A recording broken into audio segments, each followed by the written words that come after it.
Bonjour et bienvenue à tous et à toutes dans Pop It Up, le nouveau podcast de Computa Center. Je m'appelle Philippe Jost et j'ai le privilège de diriger l'équipe Customer Obsession chez Computa Center en France et je serai votre hôte pour ces podcasts autour de l'IT et de ses enjeux actuels. La raison d'être de Customer Obsession chez Computa Center est de guider nos clients vers le futur de leurs utilisateurs. C'est dans ce cadre-là que nous avons souhaité créer ces podcasts afin de guider toutes celles et tous ceux qui nous écoutent et de les aider à mieux comprendre l'environnement mouvant dans lequel évoluent les utilisateurs de l'IT, les DSI et les organisations.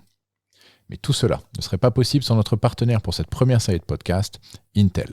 Je les remercie chaleureusement pour leur soutien dans la création et la production de ces épisodes. Sans plus attendre, rentrons dans le vif du sujet d'aujourd'hui. On ne peut pas prétendre à guider nos clients vers un futur plus green si nous-mêmes n'avons pas une démarche forte en matière de RSE et en matière de développement durable en particulier. Depuis maintenant plus de 2 ans, et sous l'impulsion forte de mon invité d'aujourd'hui, nous avons engagé une transformation profonde de notre approche RSE en France et au sein du groupe Computa Center, pour lequel sur ce sujet, la France est souvent première de la classe. Dans l'épisode d'aujourd'hui, nous allons évoquer tous les pans de la partie développement durable de notre activité RSE afin de partager avec vous les avancées faites, mais aussi les challenges rencontrés dans cette démarche clairement inscrite dans ce que Simon Sinek et notre CEO Mike Norris appellent l'Infinite Game. Pour ce faire, j'ai l'extrême plaisir d'accueillir aujourd'hui avec moi Constance Renard, directrice de la transformation chez Computa Center. Bonjour Constance. Bonjour Philippe, bonjour à tous, merci de me recevoir aujourd'hui.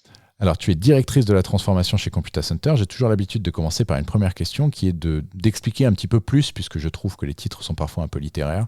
Est-ce que tu peux nous expliquer un peu finalement ce que tu fais au quotidien ? Ouais, c'est plutôt le quotidien qui compte. Donc mon rôle, il est double chez Computa Center. Le premier, c'est d'intégrer une des filiales qu'on a rachetées à British Telecom il y a 2 ans et demi maintenant, qui fait 500 personnes et qui est spécialisée dans l'activité Network and Security. Voilà, donc on travaille à intégrer cette activité pour mieux la développer et l'exploiter sur le périmètre français. Et j'ai un deuxième périmètre qui est de structurer l'approche RSE de Computa Center en France, en ligne avec les directives du groupe, mais aussi de donner du coup une vision marché très claire et qui est intéressante parce que la France est vraiment leader sur certains aspects environnementaux par rapport au reste de l'Europe, pour construire aussi une démarche pertinente dans nos solutions pour nos clients en tant qu'intégrateurs IT. Super, merci beaucoup de ces explications Constance. On va parler donc beaucoup de Green IT et on va utiliser quelques termes. Et avant même de commencer, je voulais peut-être que tu nous aides à définir notamment ce qu'on appelle les scopes. Donc on va parler beaucoup de scope 1, scope 2, scope 3. Je pense que ceux qui nous écoutent et ceux qui sont intéressés par les sujets autour du Green IT entendent aussi beaucoup ces termes-là, mais parfois c'est pas extrêmement clair ce à quoi ça correspond. Est-ce que tu peux commencer par nous décrire ce que c'est ? Bien sûr, alors pour ça, il faut qu'on fasse un petit peu de pas en arrière et qu'on revienne au fameux accord de Paris de 2015.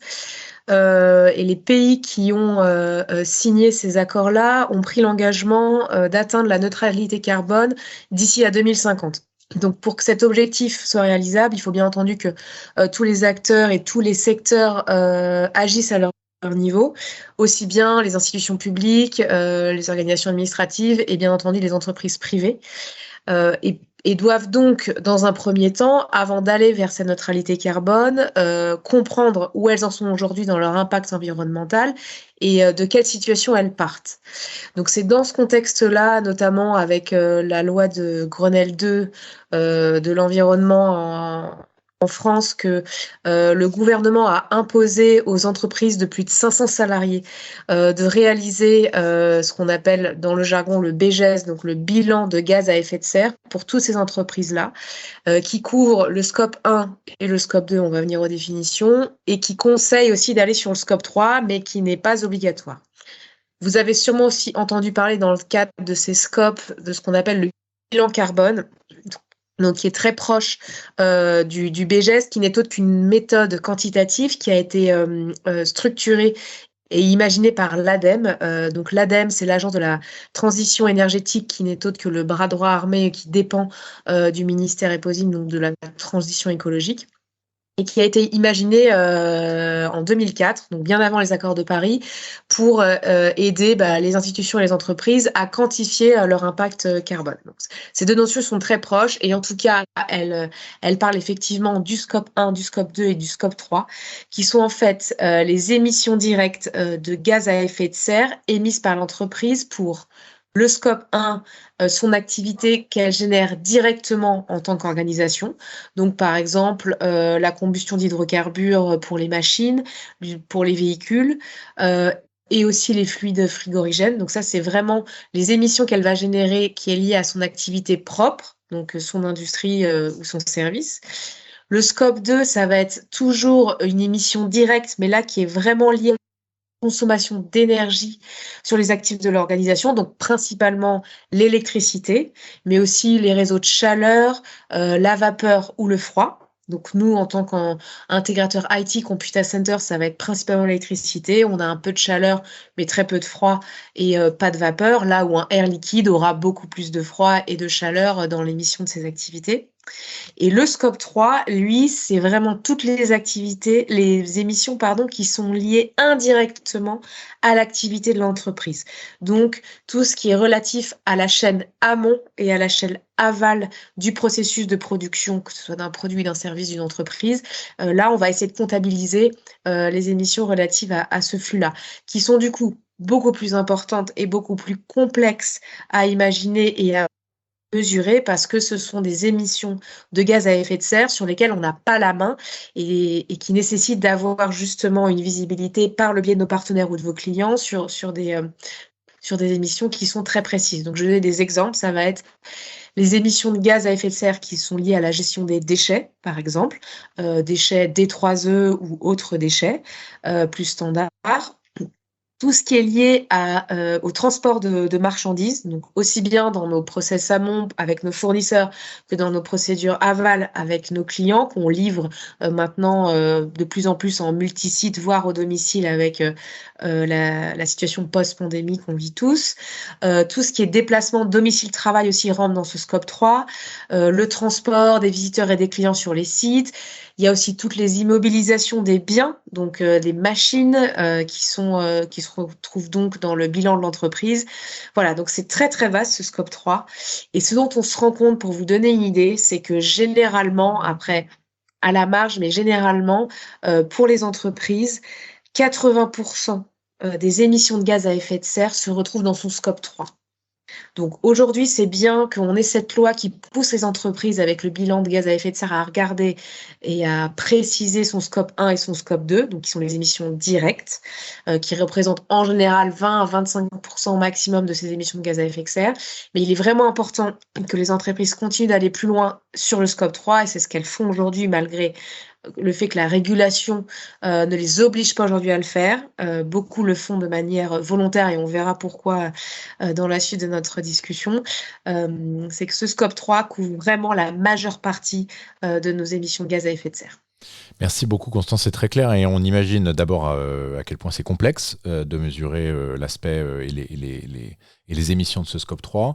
On imagine aussi des discussions extrêmement intéressantes avec nos clients puisque c'est un peu help me help you entre guillemets puisque ils font partie de nos émissions de scope 3, nous faisons partie de leurs émissions de scope 3 et il y a des discussions évidemment extrêmement intéressantes sur les engagements qui sont pris les uns par les autres ou les uns avec les autres.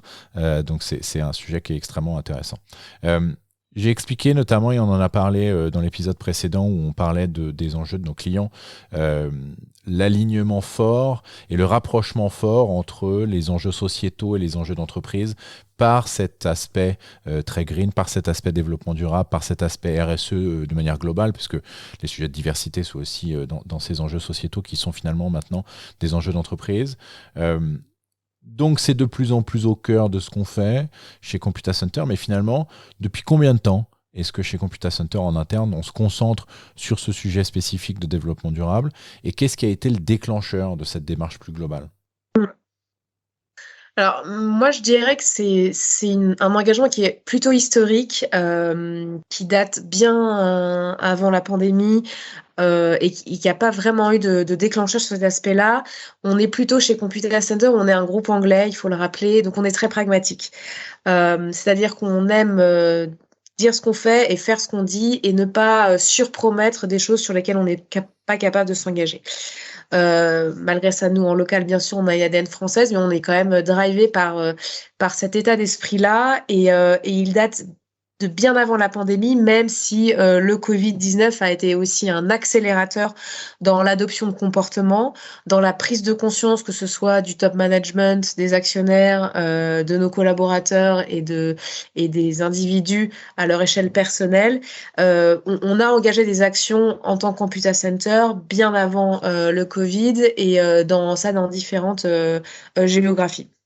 C'est plus des engagements et des actions sur lesquelles on n'avait pas l'habitude de communiquer parce que business is business et on va en rediscuter. Aujourd'hui, la tendance change, les KPI changent. On voit que pour recruter, on a aussi besoin de beaucoup plus communiquer et faire comprendre aux talents ce qu'on fait aujourd'hui et pourquoi on le fait, surtout comment on le fait.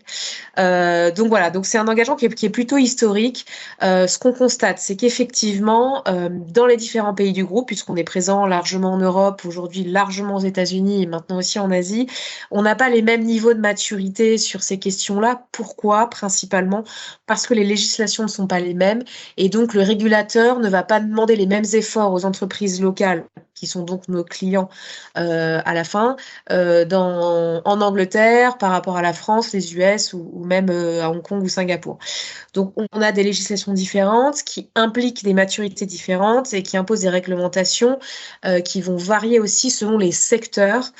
Si je prends un exemple très concret, puisque Computa Center accompagne principalement des groupes du CAC 40 et du F500, en tout cas des structures qui ont une taille significative, on a bien entendu des grands acteurs du secteur aéronautique. Le secteur aéronautique a pris l'engagement parce qu'il y est obligé d'être neutre en carbone d'ici 2050. Donc, on sait que c'est une industrie qui a un impact environnemental qui est très fort, très lourde, à tous les niveaux de l'industrie, de l'échelle, de l'avion, du fuel, de la fabrication des composants, du sourcing des matériaux, bien sûr l'émission des trajets en avion, les plans de vol, les structures d'aéroport. Donc c'est un engagement et une ambition qui est excessivement forte et qui va demander beaucoup d'efforts à ces secteurs-là, à ces acteurs du secteur et donc à nos clients.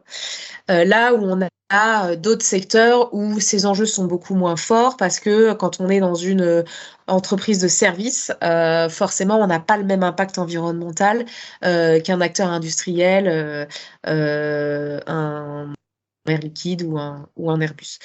Donc, on est un intégrateur IT, donc on a un positionnement particulier. On est au milieu d'une chaîne de valeur où on est entre des constructeurs qui, eux, vraiment vont sourcer des matières premières pour émettre un produit fini, que nous, on va distribuer en tant que distributeur agnostique du marché sur les technologies et adosser du service à ces technologies-là par le biais de contrats de management d'infrastructure, de maintenance, etc. Donc nous, on a un positionnement un peu particulier puisque on a ce rôle un peu intermédiaire où on construit pas vraiment, on délivre du service, mais c'est pas pour autant qu'on pollue pas. Et donc on cherche à avoir une vraie valeur ajoutée pour nos clients, pour les aider à faire justement dans le choix de ces technologies-là, de leurs infrastructures et donc de leur transformation digitale d'un point de vue plus global, à faire un choix qui va être pertinent pour eux, pour leur activité, qui va être pouvoir durer dans le temps et qui va être cohérent avec aussi leurs propres enjeux environnementaux. Donc il a fallu qu'on s'adapte, qu'on montre l'exemple aussi, parce qu'encore une fois, on est convaincu d'une chose et ça transpire beaucoup, je trouve, dans le management, le board, à tous les niveaux géographiques du groupe. On montre beaucoup par l'exemple. Donc avant aussi de demander à nos clients des comptes, à nos fournisseurs des comptes, ou de monter des offres, on voulait aussi d'abord regarder notre propre nombril et notre copie. Donc, il y a un comité climat qui a été créé au niveau du groupe, qui est l'idée par un des actionnaires et le CFO du groupe, pour embarquer tous les pays autour de cette réflexion continue d'amélioration, de partage d'expérience, d'expertise, et de se dire, voilà, on se réunit très régulièrement pour voir quelles sont les actions concrètes qu'on va mettre en œuvre pour tenir nos propres objectifs de neutralité carbone en tant qu'entreprise, et aussi se rendre compte de la différence justement de niveau de maturité des marchés et des régulations. On partage beaucoup de bonnes pratiques, on construit ensemble une vision, on partage des innovations qui marchent parfois en étant dupliqué sur un autre pays, parfois ne fonctionne pas. On a aussi bien sûr notre rapport sustainability qui est de plus en plus étayé chaque année, qui fait aujourd'hui 50 pages, qui est vraiment différent du rapport annuel, qui est d'ailleurs consultable sur notre site internet public. Donc j'encourage nos auditeurs à aller regarder parce que ça montre les résultats assez concrets de ce qu'on est capable de mettre en place et surtout de se dire en tant qu'intégrateur, on doit montrer l'exemple, donc réduire dans un premier temps nos émissions et ensuite accompagner nos clients sur les offres avec des actions concrètes qui leur permettent eux-mêmes de mieux monitorer leur empreinte environnementale. C'est très clair, Constance, et je le disais en introduction, hein, on ne peut pas prétendre à guider nos clients sur ce sujet-là, si nous-mêmes, nous n'avons pas, comme tu l'as dit, un sentiment d'exemplarité, une position un peu de leader sur cette transformation. Et je pense que c'est assez parlant aussi, quand on échange avec nos clients, on est capable de les conseiller et on est crédible parce que nous-mêmes, nous avons enclenché une transformation sur ce sujet-là et une véritable démarche sur ce sujet-là. Tu nous as déjà résumé un peu la philosophie dans cette manière de présenter comment est-ce que la démarche green n'est pas juste apparue, mais c'est plutôt une conséquence de l'ADN finalement de Computa Center. Comment ça s'illustre de manière un peu plus concrète, cette démarche comment est-ce qu'elle se divise Est-ce que tu peux nous en dire un petit peu plus là-dessus?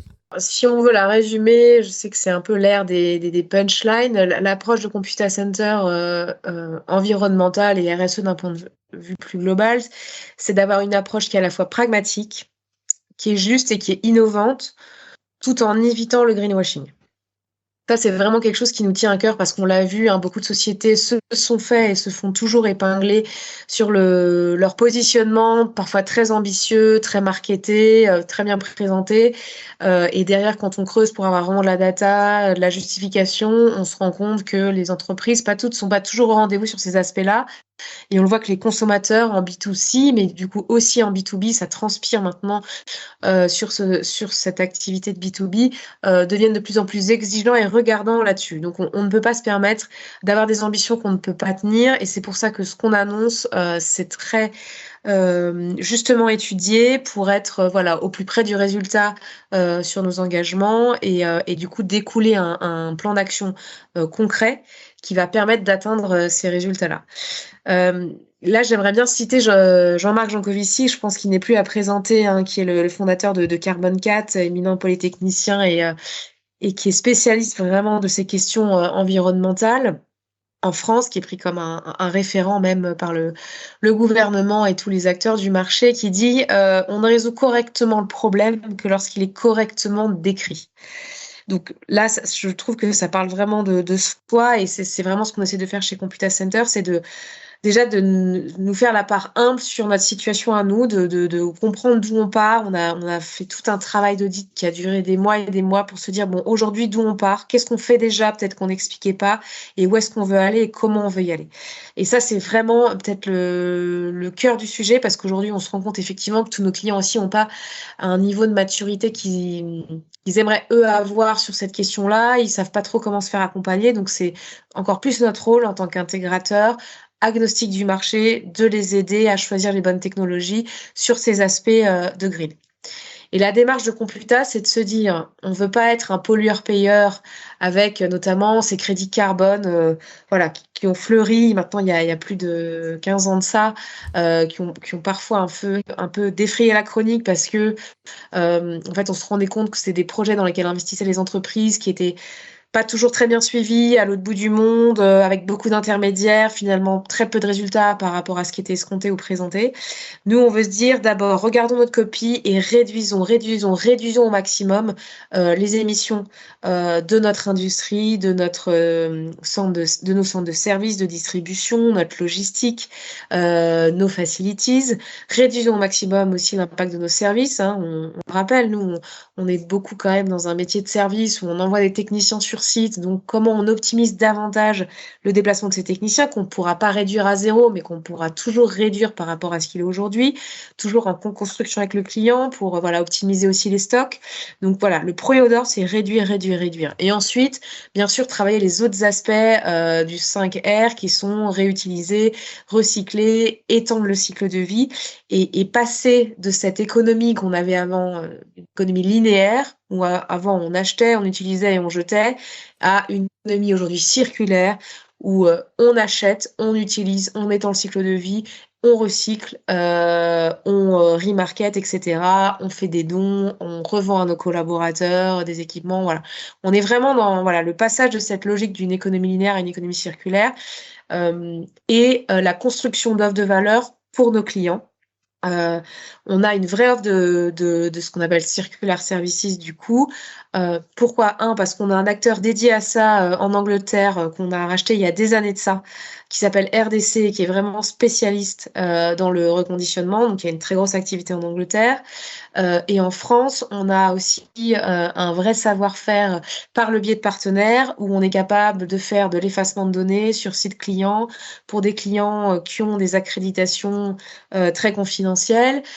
Pour du HDS, on est capable de faire du reconditionnement, du recyclage, de la revalorisation, d'organiser justement ces plateformes de rachat interne pour les collaborateurs quand on doit renouveler des flottes, donc ce qu'on appelle de la vente au personnel. Voilà, il y a vraiment tout un échantillonnage de services qu'on a construit, qu'on fait depuis des années, en fait, là, qu'on continue à bien entendu à faire, à optimiser pour le client et aussi à expliquer au client parce qu'il n'y avait pas forcément cette visibilité-là. Et ça passe aussi par tout un tas d'autres actions, qui est l'hybridation de la flotte de véhicules interne, hein, donc de nos techniciens et puis de nos collaborateurs, l'électrification également, qui est à différents niveaux selon les géographies. On a bien entendu banni l'utilisation du plastique, mis en place des gourdes, des gobelets et des mugs. On a un vrai différenciateur, je pense, alors, qui malheureusement n'est pas en France, mais je j'expliquerai pourquoi dans un instant. En Angleterre, en Allemagne, on a recouvert nos sites industriels de panneaux photovoltaïques, qui fait qu'aujourd'hui, sur notre site anglais, on est le site industriel qui a la plus grande surface de panneaux photovoltaïques en Angleterre. Et on parlait tout à l'heure, Et qui, je t'interromps 30 secondes, ouais, on parlait tout à l'heure du démarrage de cette démarche de mémoire sur le site de Hatfield, ça date d'avant la pandémie, hein. évidemment, Les ça panneaux date d'avant la solaires sur pandémie. Hatfield, de mémoire, ça fait au moins 4 ou 5 ans que c'est déjà le cas. Sur Kerpen, c'est un peu plus en Allemagne, c'est un peu plus récent Ouais, puisque le site lui-même est plus récent, mais voilà, ça ouais, date d'avant, entre guillemets. Le fait que le sujet devienne un peu à la mode, exactement. utilisons le terme. Ouais, exactement, ça date vraiment d'avant. Donc, ce qui montre qu'on est, voilà, historiquement beaucoup dans cette démarche depuis un moment. Et en Angleterre, donc, c'est le site industriel le plus grand recouvert de panneaux photovoltaïques. Il devait être inauguré début 2020 et la pandémie est arrivée. Mais en tout cas, aujourd'hui, grâce à ça, on est autonome sur ce site industriel-là. On a fait de grosses installations en Allemagne également et il est prévu de dupliquer ça aux États-Unis parce qu'on a fait une acquisition très récemment. Donc voilà, ça, c'est vraiment un point important qui montre que le groupe avait envie d'investir dans ce type de technologie et voilà et d'action depuis bien longtemps. On a bien sûr regardé pour le faire en France. Malheureusement, notre site est à côté de Roissy, tout près des pistes du Bourget, donc sous arrêté préfectoral, qui fait qu'on n'a pas l'autorisation de mettre des panneaux photovoltaïques, malheureusement pour la réflexion et ne pas gêner les pilotes. Donc, on cherche d'autres leviers en France. Alors, beaucoup diront, bah, mettons en place des contrats à énergie verte avec les fournisseurs d'énergie classiques que nous ne citerons pas ici. Alors, c'est une bonne idée pour d'autres pays. Pourquoi? Parce qu'en France, Cocorico, on a cette chance encore d'avoir un mix électrique énergétique qui est principalement issu du nucléaire, n'en déplaise aux antinucléaires, à 70%. Donc en gros, 70% de notre énergie électrique est fournie grâce au nucléaire. Le reste vient de l'hydraulique et après les autres énergies renouvelables. Ce qui permet donc d'avoir un mix énergétique qui est très bas carbone, qui émet très peu d'émissions de gaz à effet de serre par rapport à un mix énergétique qui est beaucoup plus charbonneux en Allemagne. On voit d'ailleurs les problèmes qu'ils ont aujourd'hui. Pour vous donner un ordre d'idée, en France, le mix énergétique, c'est 10 grammes de CO2 par kilowattheure émis, ce qui n'est rien du tout. Et c'est grâce à l'installation de ces panneaux photovoltaïques qu'on a fait massivement en Angleterre, en Allemagne et qu'on s'apprête à faire aux US qu'on a pu drastiquement baisser la tonne de CO2 générée par an par collaborateur dans le groupe chez Computa Center. Donc, pour vous donner un exemple très concret, en 2015, on était à quasiment 2 tonnes, à 1,92 tonnes de CO2 générées par collab et par an. Aujourd'hui, en 2021, on est à 0,3. Donc, c'est impressionnant. Tu vois, je ne savais voilà. pas. Voilà. Je ne vais pas faire le calcul de pourcentage en live, mais c'est un pourcentage gigantesque de réduction. Voilà. Donc, on ne va pas s'arrêter là. Encore une fois, je vais quand même avoir un peu d'humilité.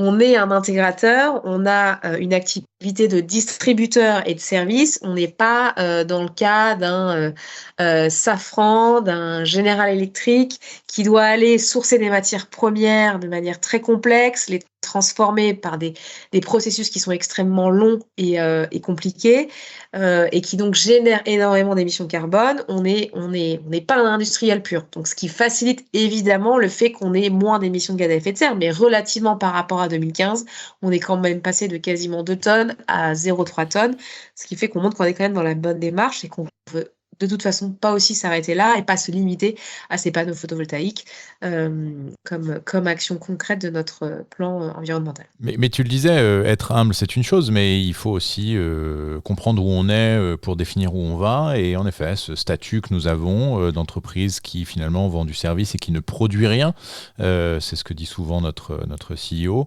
il faut avoir conscience de ça pour déterminer le plan. Et en l'occurrence, ce plan, il est extrêmement efficace avec les chiffres que tu as donnés. Tu as cité un exemple de limiter les déplacements de techniciens. Quelle meilleure illustration que de parler de notre partenaire et de la plateforme Intel vPro, la plateforme qui est conçue pour les entreprises. La technologie Intel vPro permet la sécurisation, le diagnostic et la réparation à distance des postes connaissant des dysfonctionnements, même au-delà du pare-feu de l'entreprise et même si le système d'exploitation ne répond pas. Computa Center recommande l'activation de la technologie Intel vPro pour renforcer la sécurisation des postes informatiques, pour optimiser l'administration du parc et pour favoriser la réduction de l'impact carbone pour un avenir plus durable. Nous en parlons depuis maintenant 25 minutes. L'illustration de cet exemple-là et avec ce qu'on fait avec la technologie vPro pour justement limiter les déplacements des techniciens, quand on parle notamment d'un écran bleu, il y a quelques années, c'était un déplacement de technicien obligatoire. Maintenant, grâce à cette technologie, vous pouvez faire ça à distance. Tu as décrit un certain nombre d'exemples de notre démarche. On a aussi, elle est construite, je crois savoir que cette démarche, elle est construite sur 3 piliers qu'on appelle People, Planète et Solutions. Je trouve que notamment c'est assez intéressant dans ce que tu as décrit, c'est-à-dire ce qu'on appelle planète, c'est globalement ce qu'on fait nous, quand on se regarde un peu le nombril et qu'est-ce qu'on fait nous pour limiter notre impact.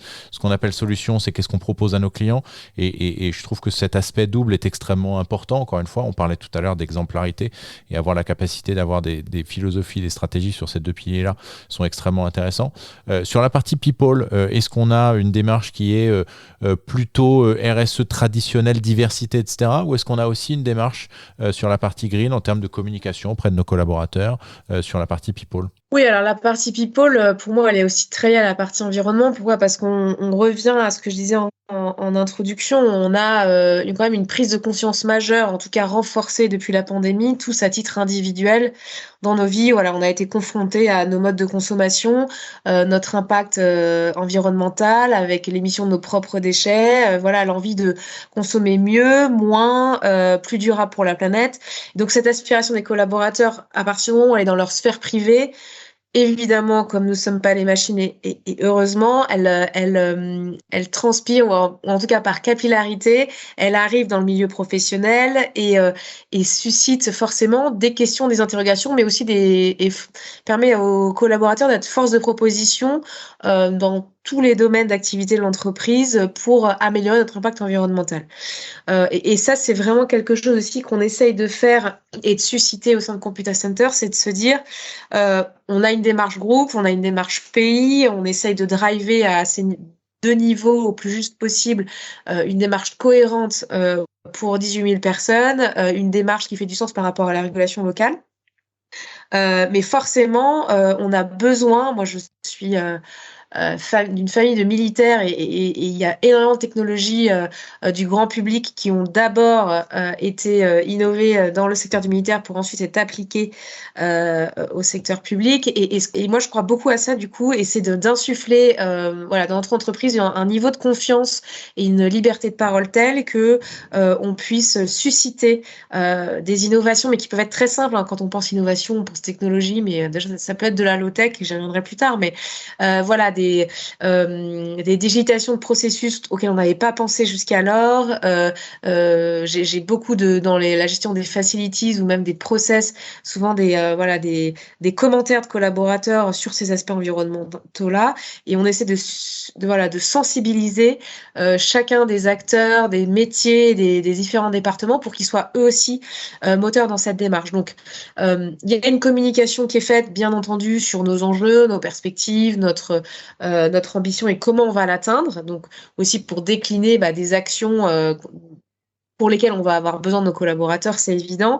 Mais cette communication, elle a à double sens, et de se dire, vous, qu'est-ce que vous aimeriez voir faire demain par Computa Center à votre échelle ou même plus grand, et générer cette espèce de boîte à idées permanente pour créer de l'émulation et puis surtout avoir des idées qui sont pertinentes. Hein. Je veux dire, pour moi, les personnes les plus à même d'innover, ce sont celles qui sont sur le terrain, dans nos usines, avec nos clients et qui ont une vision du marché qui est vraiment une vision voilà, très pragmatique d'un day-to-day de notre activité. Donc, je ne sais pas si ça répond à ta question, mais voilà, l'aspect people, il est très lié à ça. On n'avait pas de budget avant au niveau France dédié à la RSE. C'est quelque chose qu'on travaille très fortement pour 2023 parce qu'on se rend compte qu'on veut faire aussi beaucoup de choses. Il y a la fresque pour le climat, moi, que j'aimerais vraiment pouvoir faire à l'ensemble de nos collaborateurs, en tout cas la majeure partie, qui est un exercice extraordinaire de 3 heures, qui est labellisé et qui permet justement de sensibiliser.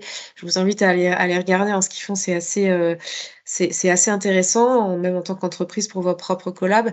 Voilà, pour susciter l'engouement, que les personnes aussi aient des métriques en tête, parce qu'on a dans les médias parfois un discours qui est parfois apocalyptique, qu'on peut comprendre, mais ce qui est important, c'est d'avoir les ordres de grandeur, et ça, Jean-Marc Jancovici le dit toujours, ce qui est important, c'est les ordres de grandeur, donc vous pouvez voilà, recycler vos brosses à dents, si vous prenez 10 Paris-New York dans l'année, ça ne fera rien.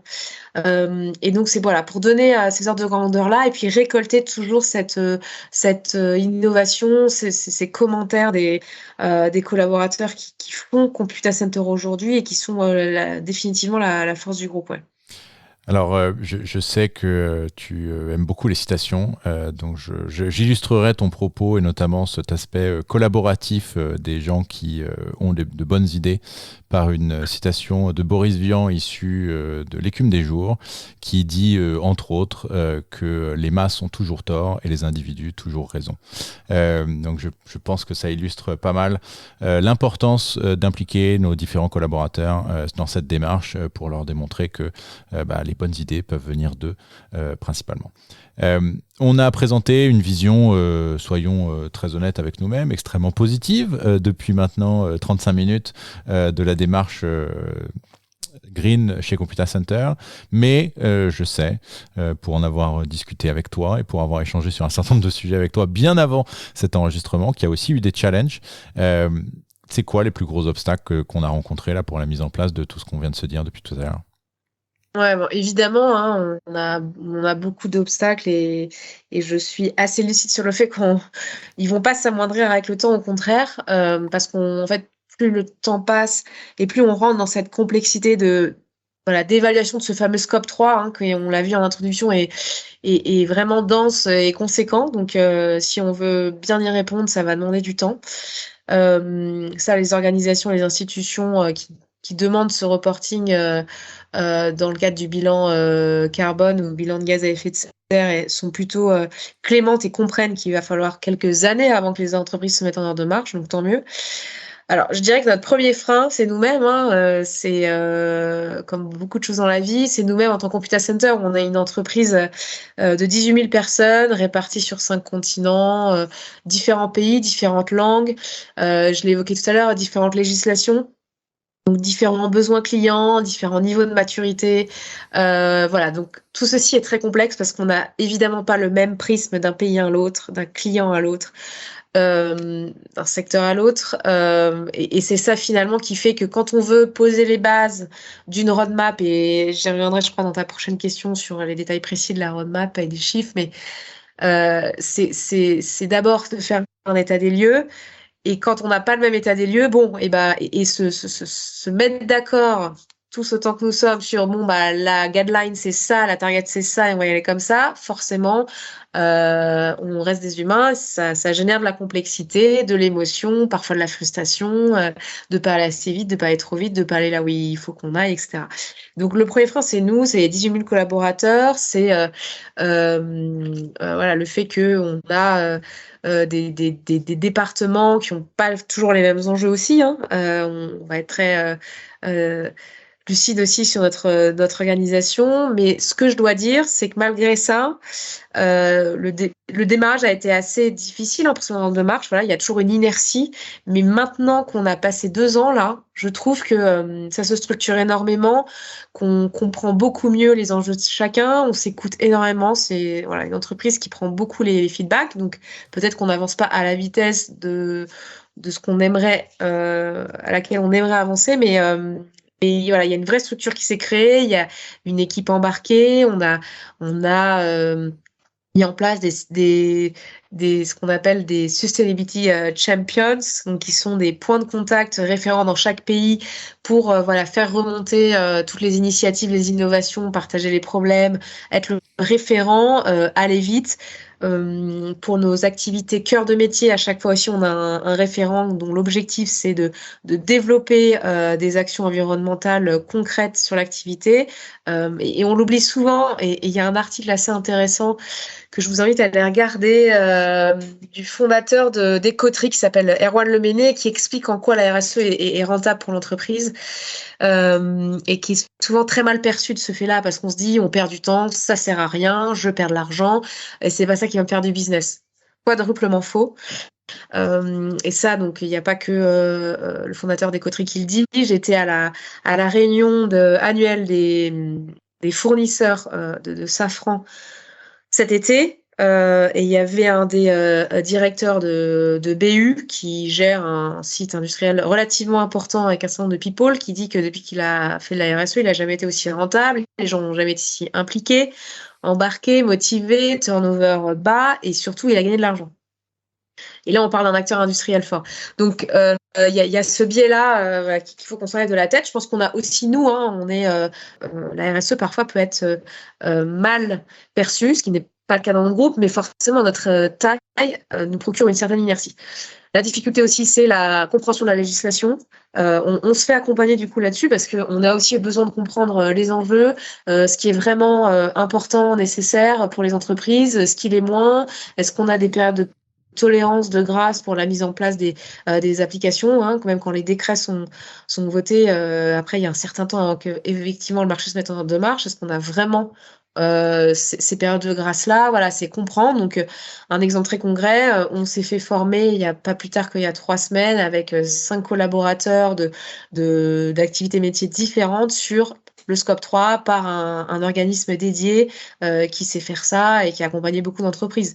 Parce qu'on a besoin de mieux se connaître. Oui, on a une ingénieure HSE, Anne Plevy, qui est formidable, qui fait un travail exceptionnel, mais bien entendu qu'on a tous besoin de grandir là-dessus et donc la formation c'est très important. Donc ça c'est un enjeu aussi de trouver le temps de faire les bonnes formations qui vont nous aider à acquérir cette expertise et nous rendre d'autant plus forts pour accompagner nos clients et avoir une démarche RSE d'autant plus aussi impactante en tant que corporate.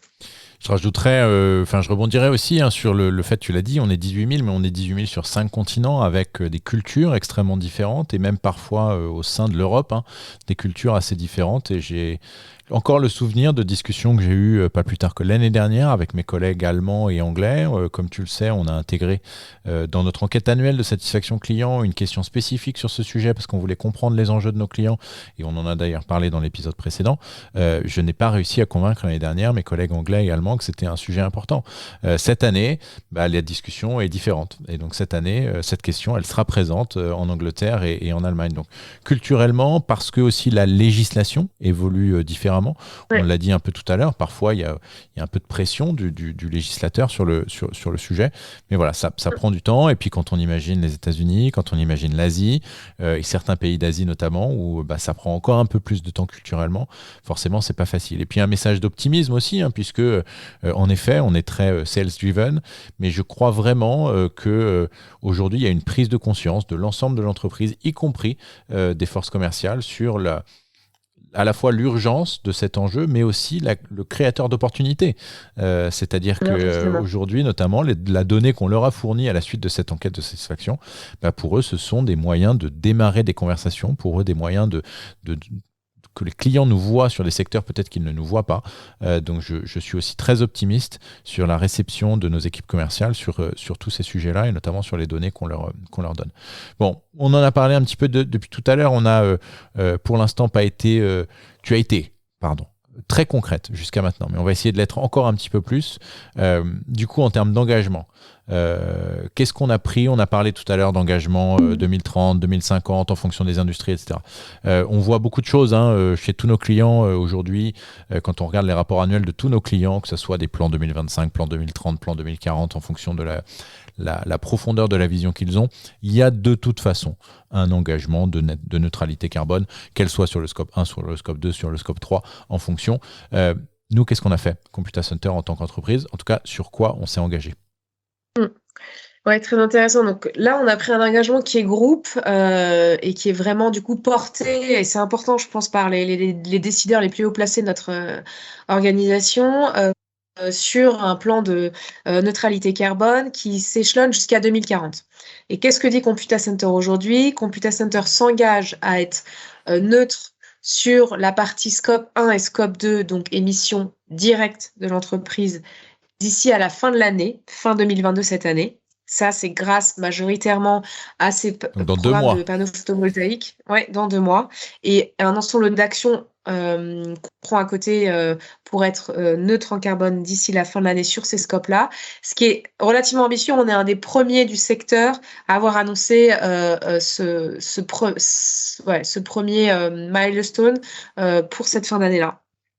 Et la neutralité sur le scope 3 est, elle, fixée pour 2040. Donc, on a cette échéance de temps de 18 ans où on se dit que d'ici là, on va être neutre en carbone. Donc, on voit déjà un peu que, là, je parlais tout à l'heure, la décarbonation de l'aviation, elle est prévue pour 2050. Ils ont 10 ans de plus et on comprend très bien pourquoi ils ont 10 ans de plus. Ce qui est, en fait, pas tant que ça en plus.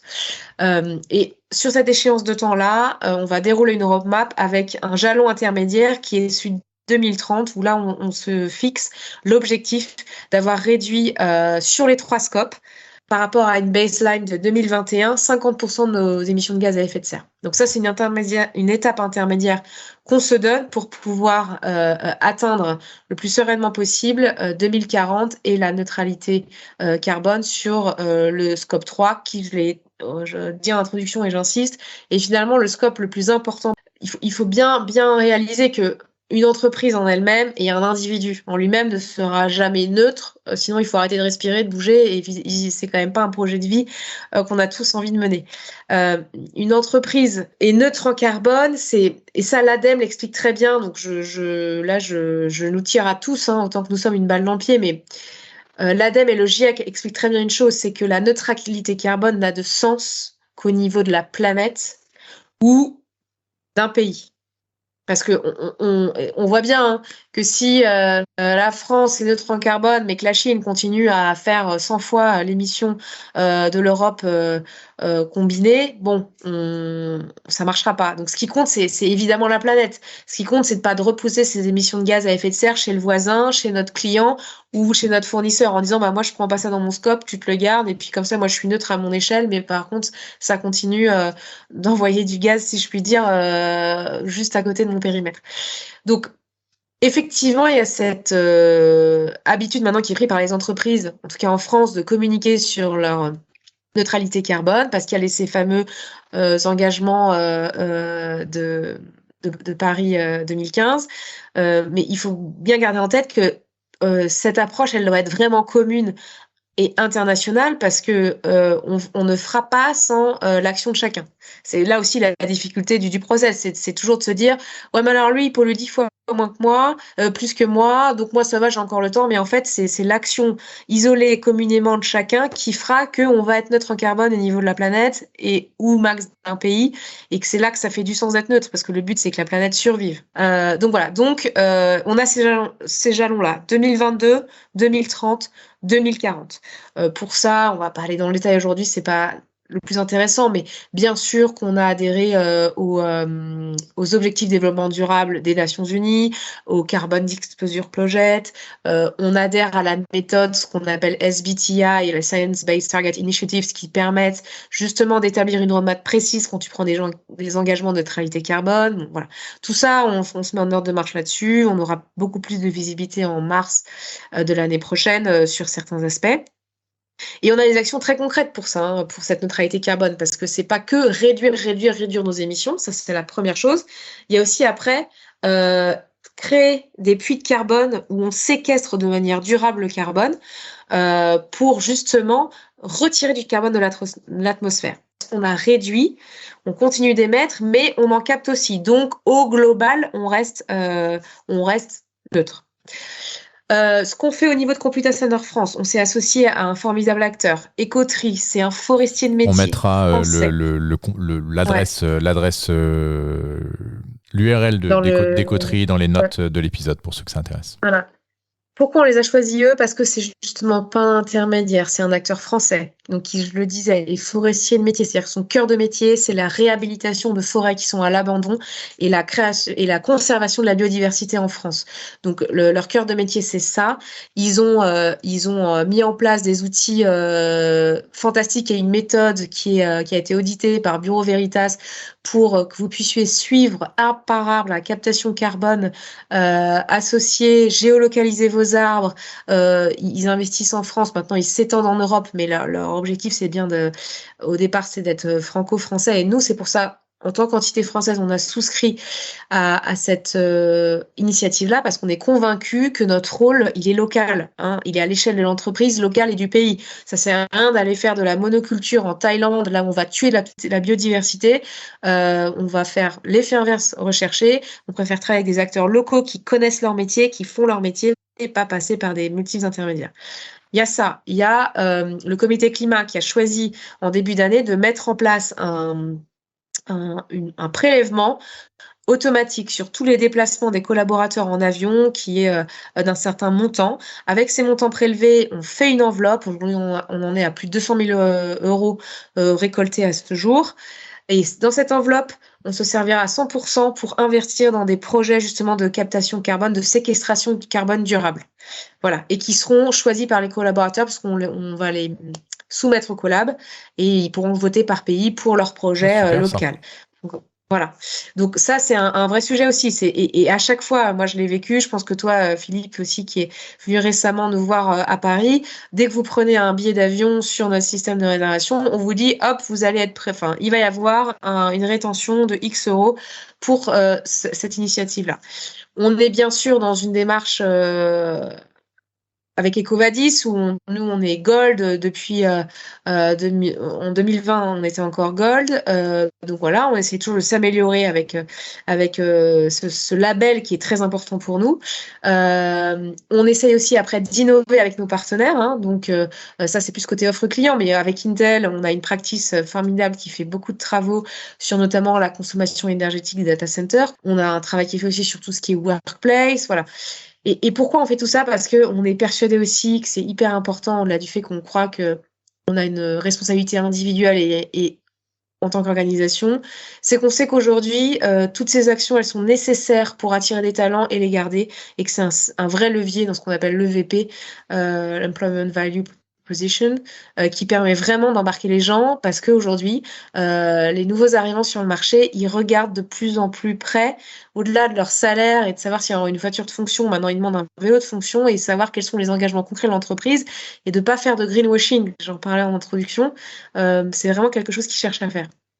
Donc, voilà un peu concrètement ce qui permet de mieux toucher du doigt ce qu'on fait pour tenir cette roadmap 2022, 2030, 2040. C'est très clair. Merci beaucoup, Constance. Pour conclure, toi, tu es une fan des stations. Moi, je suis une fan de la projection, un fan de la projection dans le futur. Et donc, je vais te demander de participer à ce petit exercice avec moi. On n'est plus, alors on enregistre fin octobre 2022, on n'est plus en 2022. Mais on est en 2030. Toi et moi, on est d'ailleurs toujours chez Computa Center. On est toujours acteurs de cette démarche green chez Computa Center. Il est temps de faire le point sur notre premier bilan. Tu l'as dit tout à l'heure, on a un bilan qui est censé être à 50% de réduction de nos émissions de carbone versus ce qu'on a produit en 2021. Ça ressemble à quoi pour toi ? Moi, je parle encore une fois de mon prisme, de ma fenêtre et de ma conviction aussi, je pense, personnelle, forcément, qui se mêle à ça, de tout ce que je vois dans mon écosystème. Je pense qu'il va y avoir, et en tout cas, j'espère aussi qu'il va y avoir un vrai changement de paradigme.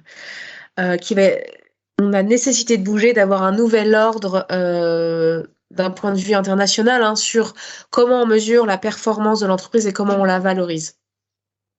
Et ça, en fait, je l'ai vraiment construit comme perception, notamment grâce à Timothée Paric, qui est lui aussi jeune et brillant, docteur en économie français, qui est spécialiste donc de la décroissance et qui a écrit un livre que je vous recommande qui s'appelle Ralentir ou périr, dans lequel il décrit vraiment cette intimité cachée entre la croissance économique et la soutenabilité sociale et écologique. Et il y a une phrase qui a fait assez mouche dans une de ses récentes interviews, que je vais vous citer là, qui dit « Il faut aujourd'hui et de manière de plus en plus urgente admettre qu'il va nous falloir changer de modèle économique. Fini les pansements, il va falloir opérer. » Et ça, c'était dans un entretien qui s'intitulait « Comment passer à une société post-croissance grâce à la décroissance ». Ce mot de décroissance, il fait très peur parce que je pense, encore une fois, il est mal compris, comme la RSE parfois peut être accolée à des principes qui ne sont pas forcément la réalité de ce qu'elle génère. Et donc, voilà, Timothée explique très bien qu'il y a un changement de paradigme qui est nécessaire. Pourquoi ? Parce que notre système économique aujourd'hui, et depuis la libéralisation massive du marché dans tous les pays, qui sont pas encore libéralisés, mais très peu encore aujourd'hui, qui est basé sur des échanges et sur la croissance infinie. Ça veut dire quoi ? Ça veut dire qu'elle prend comme principal indicateur de performance de l'entreprise la croissance. La croissance d'un PIB au niveau d'un pays, la croissance d'un chiffre d'affaires, la croissance d'une marge opérationnelle, la croissance d'un EBITDA, de ce que vous voulez. On est dans la recherche perpétuelle de la croissance, ce qui implique d'être dans un modèle pour notre planète qui n'est pas soutenable. Donc aujourd'hui, on a des sujets très importants comme l'inflation et le chômage qui nous préoccupent tous, mais en fait, de toute façon, ces sujets-là ne seront jamais de haute importance si l'habitation de la planète n'est plus garantie. Ça, je pense qu'on est tous d'accord sur ce constat-là. Après, ce qu'il faut, c'est mettre les acteurs en ordre de marche, et là, je parle beaucoup des acteurs institutionnels, pour que ce changement de paradigme se fasse et qu'on n'arrive pas à une situation où, de toute façon, la planète soit plus habitable. Et ça, donc une des autres phrases de l'interview de Timothée, il explique, il dit de toute manière, de la même manière qu'un organe sain ne survit pas longtemps dans un corps mourant, il ne peut exister d'économie prospère dans un désert écologique. Donc ça montre bien que, effectivement, je pense qu'il va falloir qu'on change le KPI. On voit bien aujourd'hui que les rapports RSE, ils prennent de plus en plus de place dans l'évaluation des performances de l'entreprise, et tant mieux. C'est pas aujourd'hui le critère principal. On regarde toujours, pour émettre des dividendes, comment la croissance de l'action, de la marge opérationnelle, etc. Ok, on regarde beaucoup ça. Mais j'ai l'impression que ça quand même un petit peu en train de changer. Pourquoi ? Parce que Les décideurs de demain, c'est les personnes qu'on embauche aujourd'hui et qui sont eux-mêmes de plus en plus regardants là-dessus et demandeurs auprès de leur entreprise de montrer patte blanche sur ces aspects-là.